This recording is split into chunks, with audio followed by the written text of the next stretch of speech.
back with I Have Corruption Gaming or whatever, still thinking of an outro. I guess that's a good start, Zinny.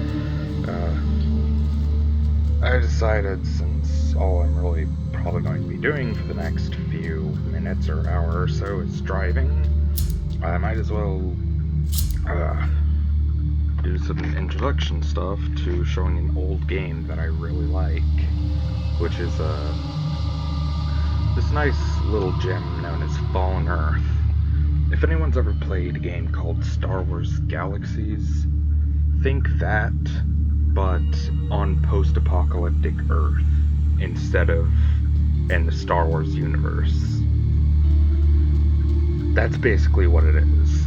And I'm talking before the new game engine, whatever, with the class system and stuff. Like, in this, it's based entirely on what you put your skills into and stuff. There's no classes or anything. It puts you in the wasteland, gives you a gun, and says, go out there and make yourself what you want to be, and do what you want to do. And there's like a bunch of, let's see if I actually still have any on me right now. Nope. I was gonna say there's, like, skill books for crafting and different things. You can go into categories, subcategories. Like, you can be a crafter, you can be a cook, builder. You can go on the auction and do supply and demand stuff and make a good profit. And while it's sort of hard to get started on and get into or whatever, once you do get into it, it is really, really fun. Just a second.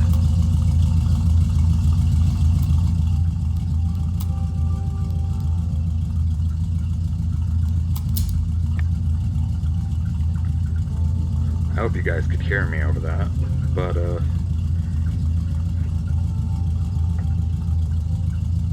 as you can see, I do have a vehicle. I was lucky enough for someone to give me a free high-level vehicle that usually goes for like one of the most expensive vehicles in the game. And luckily, this one doesn't have a skill level, so I was able to spawn it in, even though I'm a level 3. But a lot of people will probably think right away, oh, this is like Mad Max or something, or like Fallout with vehicles. That takes away from the wasteland feel and the feeling of exploration. But in reality, if you want to explore in this game, you are going to need a vehicle, because if you take a look at this isn't the entire map of the game right here. All of these are different regions, and if I'm correct, this Grand Canyon Providence shows the entire map. Yes, this game takes place in the entire region of the Grand Canyon. That's a big fucking map. And if I'm correct, if you go on foot in this game and walk from one side to the farthest other end of the map, it will take you more than 24 hours if you're going on foot. Yeah, this game's huge. But anyways, you're probably not here to hear me talk, but there probably will be a bit of talking of this because I'm driving from one sector to another because for the past few days I've been waiting for someone to come back online that promised that they were going to help me with leveling up and stuff up in one of the higher level sectors, but they're a no-show. So I'm going back down to the lower areas to do some leveling by myself.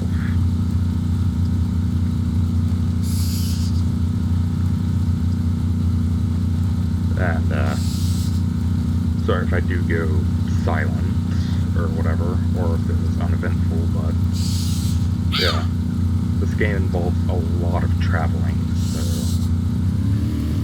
Oh, and also, One thing this game has that a lot of games with vehicles and a modern setting don't have, it has horses, which you actually do get a free horse in one of the starting missions when you first start up the game. And this isn't one of those games where everyone has to start in this one specific area. You get a choice of 3 different starter towns that you can go to, which is, I believe, Clinton Farm, Bone Claw, and I forget the name of the other one, but it's this small little, like, ruined city.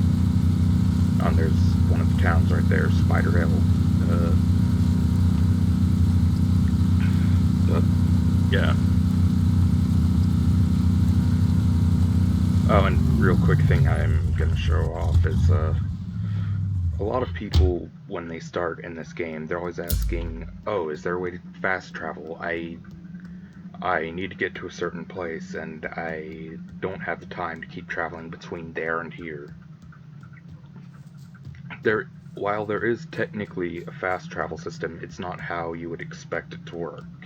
You have to go into these cloning chambers, LifeNet bunkers or whatever, go down to the lower levels, my throat, and you have to interact with this, the little global tech console. I don't think all of them have them, but once you interact with it, see, you have learned Spider Hill fast travel. From that point, anytime you go to any of these consoles and interact with them, it adds it to your list, and from there you can choose which area you go to, or you can set it as your home. I'm not entirely sure what that does, but yeah, you can choose from different locations in your sector that you've unlocked, and it actually does cost you to fast travel though, which is the disadvantage. So this game really does encourage that you do travel instead of using the teleportation system. And after all, this game is massive, and it has a lot of beautiful open scenery, and you're really missing out if you're fast traveling. Even though sometimes it's a pain because of how massive the map is, and it takes a while to get from location to location, sometimes the views are worth it. Like, there might be some locations you'd never go to otherwise, like, you might be on the road, you see something interesting off to the side of the road, go over there, and then you realize, oh wait, I forgot to check if I've refueled my vehicle. You run out of fuel, can't go anywhere, you decide to look around, and then you go a little bit to the west, and you find yourself at the edge of a canyon with an absolutely beautiful view of, like, half of the region. And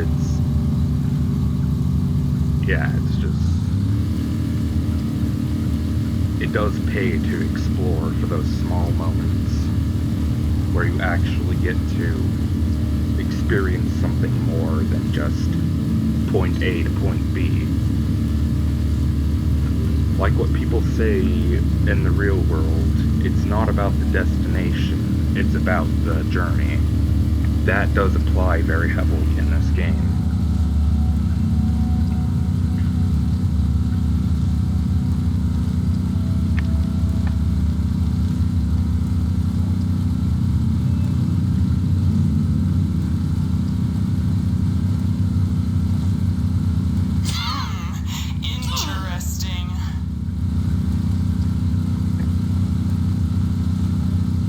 That voice line before.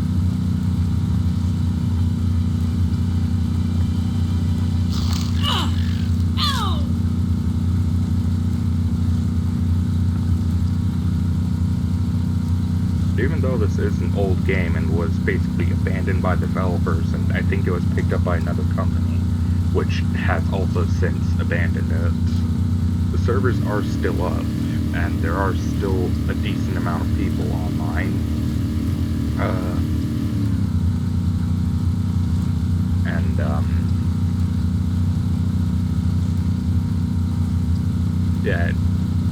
it may show its age in some places, but it's not necessarily a bad thing, because this game, for what it is, and for its time, it has aged fairly well. It doesn't have the most in-depth character customization or anything, like character creation screen when you first get on and make your appearance or whatever, but you can make some pretty interesting things. Like, I've seen someone who's made a zombie character before, and some kind of crazy killer clown or something, but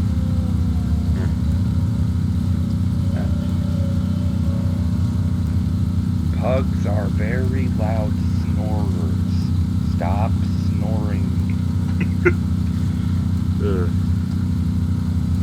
You gotta be in here, you gotta be awake. You don't want to hear that snore. Some people do. It's kind of cute, but whatever. Yeah. Well, anyways, see, look, we were just right up there. That's where Spider Hill is, and that's where I am, if you can actually see the mouse. Where I'm going is all the way down there at Embry Crossroads. And where I started the game was there, Clinton Farm. And Embry is basically like the sort of capital of the wastelands, if you want to think about it like that.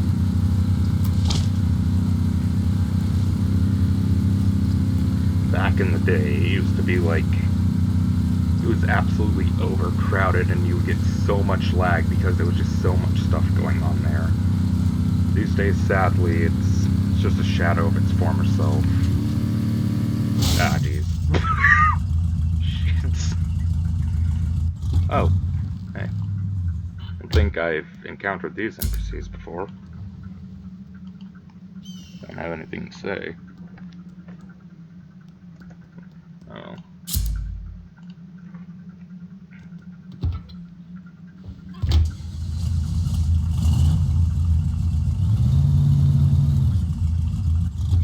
Yeah, just... Yeah. It's easy to misclick and accidentally leave your vehicle, because the button to... or how you click to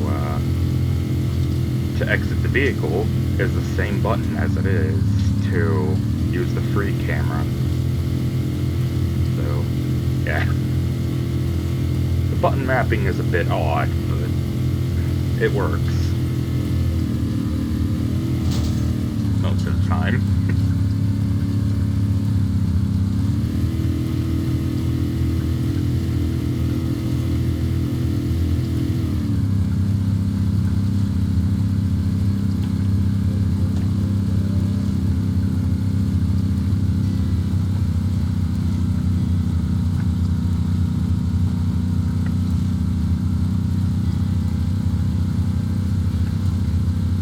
Oh, and if anyone's seen some of my more recent videos where I have Adam talking to me in the Steam voice chat, this is actually the game that I met him on. So, that's a thing, I guess. Oh, and also there is a first person in this game. Yeah. Just a second. I think I was pressing the wrong button. Nope, I was not pressing the wrong button. I was trying to look around inside. I forgot some of the interior things for looking around don't really work. But... Oh, and also there are some vehicles meant specifically for combat. I'm not entirely sure, but this vehicle is called the Battle something Fastback or something. I think it might be because it's got that plow and spikes on it, so it might work in PvP, it might not. I think it's like... Oh, and combat vehicles, I don't think they work outside of PvP, but with this one, I think it might be that you can actually ram people and deal damage, but I'm not entirely sure. There are some vehicles that literally just have machine guns strapped to the front of them. The vehicle combat is a bit weird, though. If you're on a horse, you can use, like, rifles and pistols and things on its back. So, like, if you wanted to, you could be, like, a traveling sniper or something, or scout, go around the outskirts of a PvP area and just snipe people off from the back of your horse. So, yeah, I guess that's a pretty cool feature or something.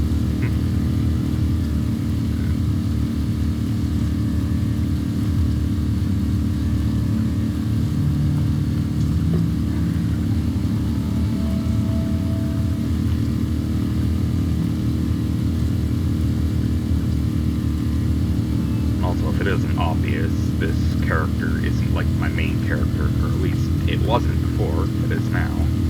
I'm in the process of transferring my inventory and stuff over and turning this into my primary character, which I actually just finished transferring the inventory over a few minutes ago, or before I started the video.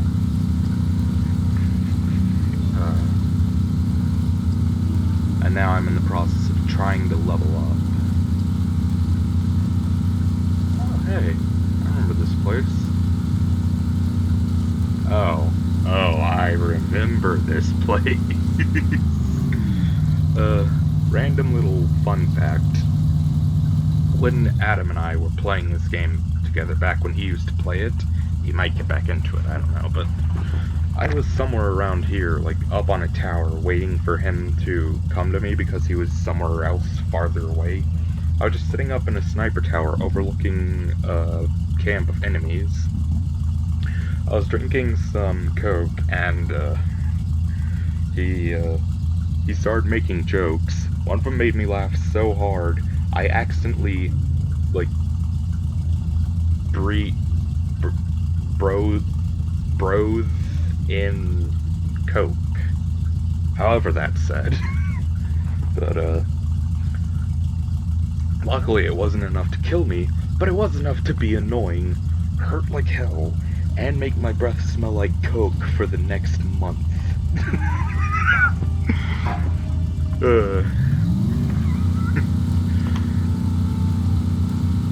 I remember that every time I pass by here.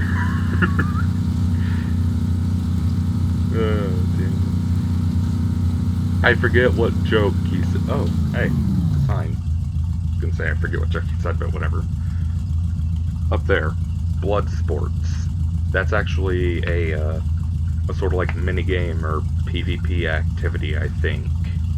And you get certain special loot that you can only buy with Bloodsport tokens or currency or whatever. I think they're mainly just like cosmetic upgraded things for your level. Like they've got blood stains and things on them.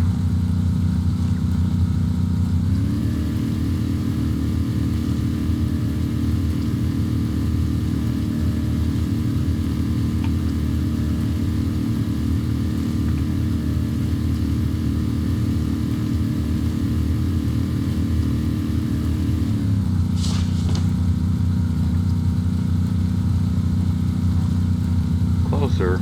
Still got a while.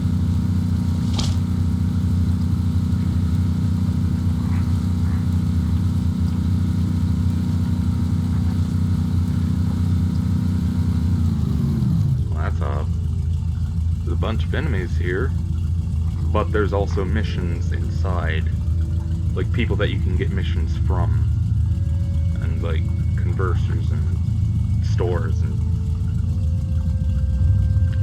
yeah, sometimes you'll find weird things like that. Enemy inhabited areas that are somehow still civilized. You can occasionally find people you can do things with, and, or whatever. And now I have yeah.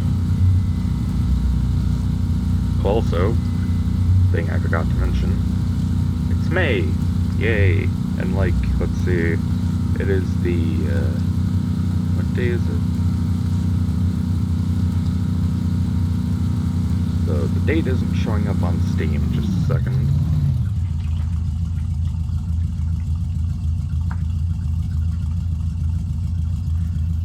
It is the 13th, so...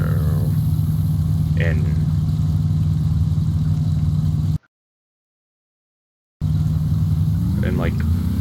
5 days, brain doesn't work. In 4 or 5 days, I am going to finally be 18. And because I was apparently informed that, after my birthday, there are just 2 weeks left at school, so I've decided I might as well stay because I was told if I stay for those last 2 weeks, I won't be labeled as a dropout. So, I'm staying at least until next month, at which point I'm leaving, and I shouldn't have as many overheat problems. I should be able to start working on building up technology, saving up money for my sex change, and a bunch of other things. And, yeah. Oh, I just realized where we are. Oilville. This place used to be like sort of like the secondary capital or whatever. People used to spend a lot of time. What the fuck? Okay.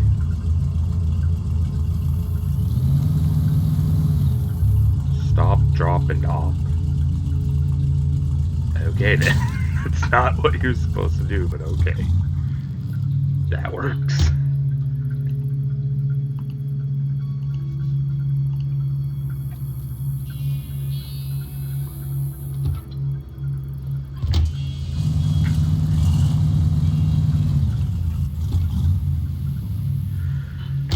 This is also where I got my first motorized vehicle in this game, which was a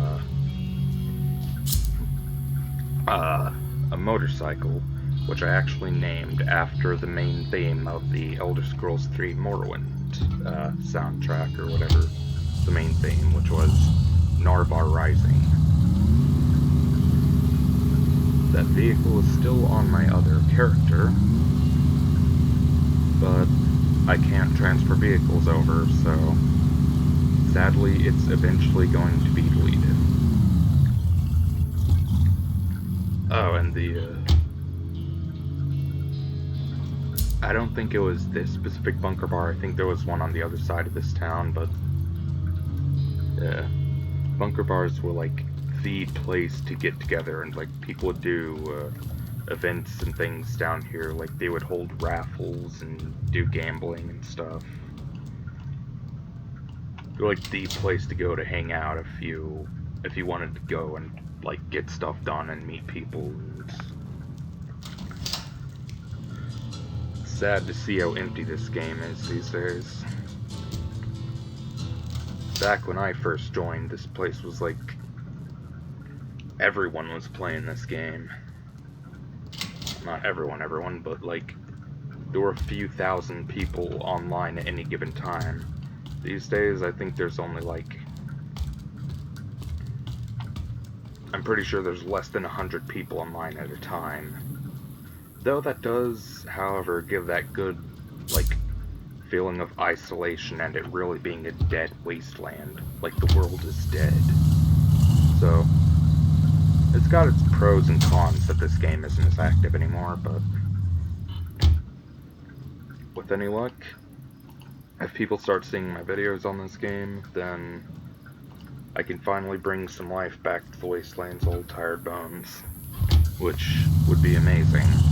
I don't want to see this game die. It's one of the best games I've ever played. And the community is amazing. But what's left of it.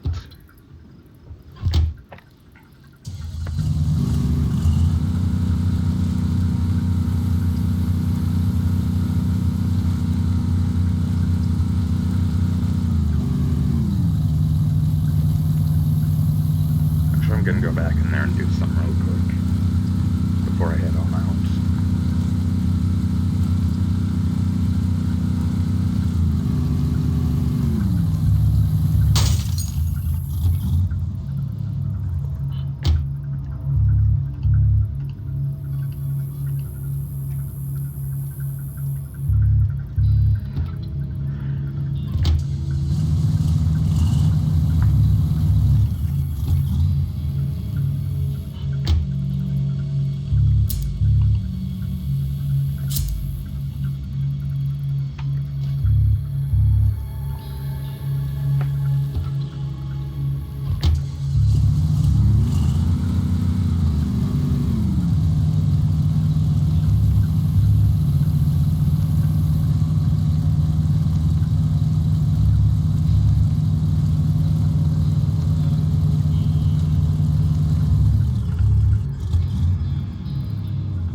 the name of it right there.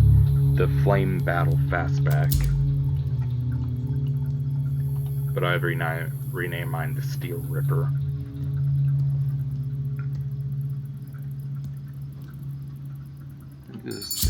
Yeah, I sell stuff. No. Oh, there it is. Fuel and Feed Merchant.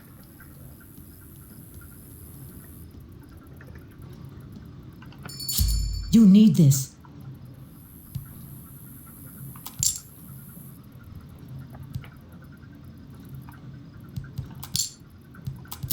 Tell your friends.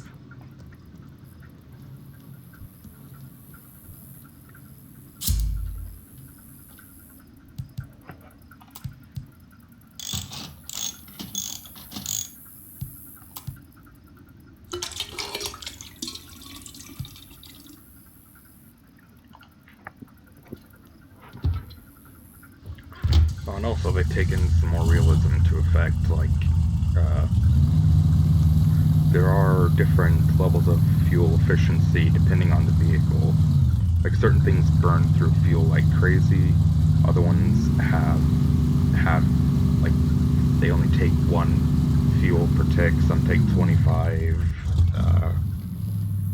and some have massive amounts of fuel, like this one.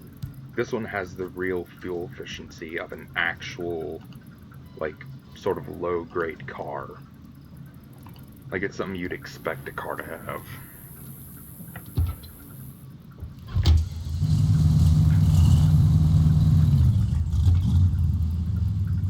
Unlike other games with fuel systems and vehicles, this one actually does it right in terms of efficiency. In other games, it feels like a chore to maintain a vehicle. In this one, it feels actually like you're maintaining a vehicle.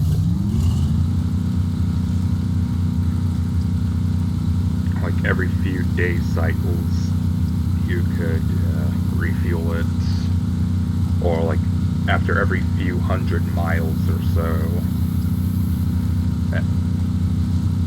That is a weird placement for a phone pole. Just right in the middle of the road.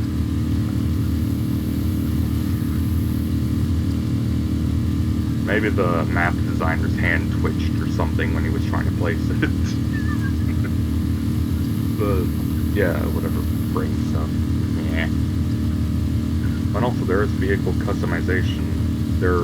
And clothes customization. Like, everything has 3 slots that you can use a paint and dye kit on. Some things have certain, like, special textures on them that you can change the colors of. Like, normally, this vehicle is, I think, blue with red flames on it, and on the front it's got this, like, skull with tribal markings around it, but I've completely painted it gray so that none of that shows up.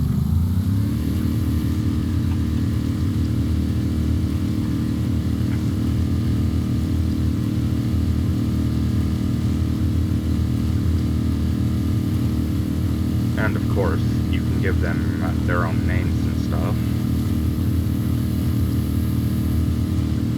Oh, and there's also pets, which, once again, you can name.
I miss it?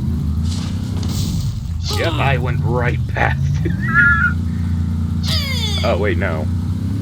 I had my marker in the wrong place. Right there is where I was trying to go. Ow.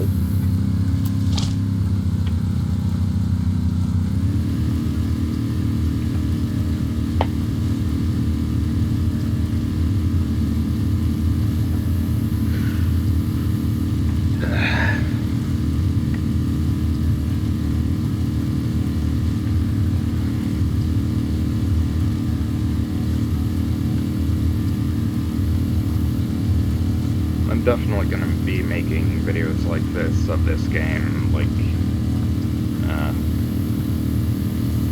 maybe once every 1,000 total views or whatever. Maybe. Or at least once I start getting more subscribers. Because I really want people to see this game and start coming in and joining it, because, as I've said, I do not want this game to die.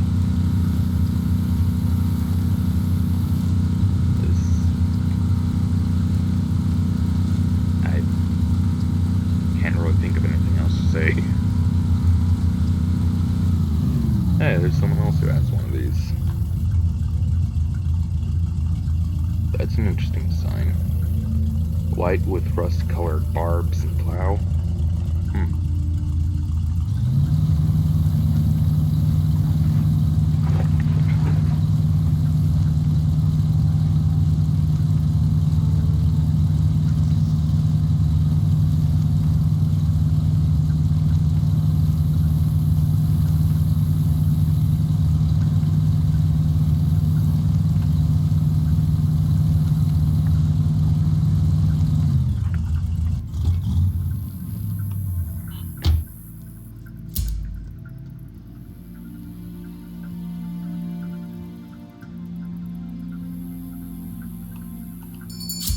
If I'm selling it, you can buy it. I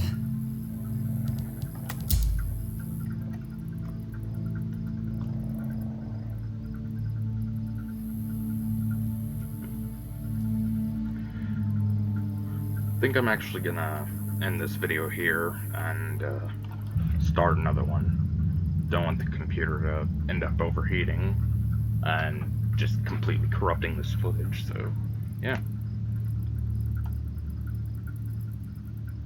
That's been a travel and scenery, whatever video, just talking about whatever. I'm actually going to be doing missions and things in the next video. So, yeah.